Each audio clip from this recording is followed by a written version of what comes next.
केथुआ के दिया ना केथुआ लागल बाती हो के करे चौरे ना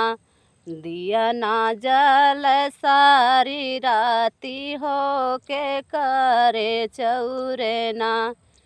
केथुआ के दिया ना केथुआ लागल बाती हो के करे चौरे ना दिया ना जल सारी राती हो के करे चौरे ना सोनवा के दिया ना रूपे लागल बाती हो काली के चौरे ना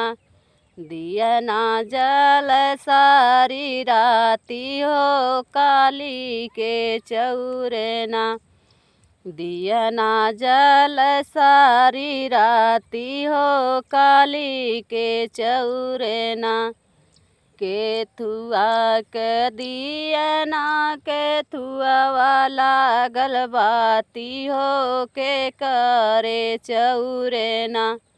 दिया ना जल सारी राती हो के करे चौरे ना सोनमा के दिया ना रूपे लागल बाती हो दुर्गा के चौरे ना दिया ना जल सारी राती हो दुर्गा के चौरे ना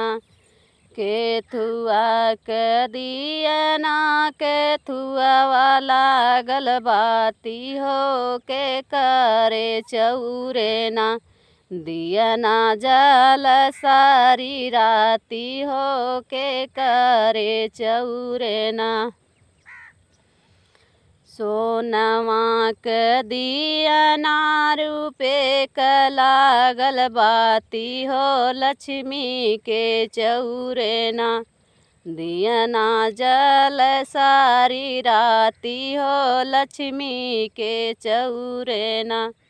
दिया ना जल सारी राती हो लक्ष्मी के चौरे ना केथुआ के दिया ना केथुआ लागल बाती हो के करे चौरे ना दिया ना जल सारी राती हो के करे चौरे ना सोनमा के दिया ना रूपे लागल बाती हो सरस्वती चौरे ना दिया ना जल सारी राती हो सरस्वती चौरे ना केथुआ के दिया ना केथुआ लागल बाती हो के करे चौरे ना दिया ना जल सारी राती हो के करे चौरे ना सोनमा के दिया ना रूपे लागल बाती हो शीतला के चौरे ना दिया ना जल सारी राती हो शीतला के चौरे ना दिया ना जल सारी राती हो शीतला के चौरे ना केथुआ के दिया ना केथुआ लागल बाती हो के करे चौरे ना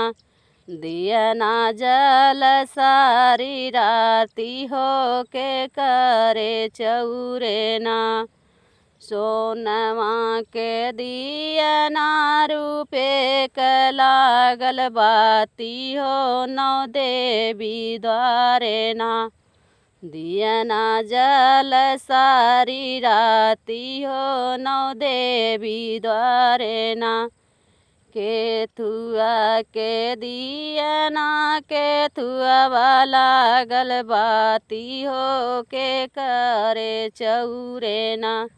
दिया ना जल सारी राती हो के करे चौरे ना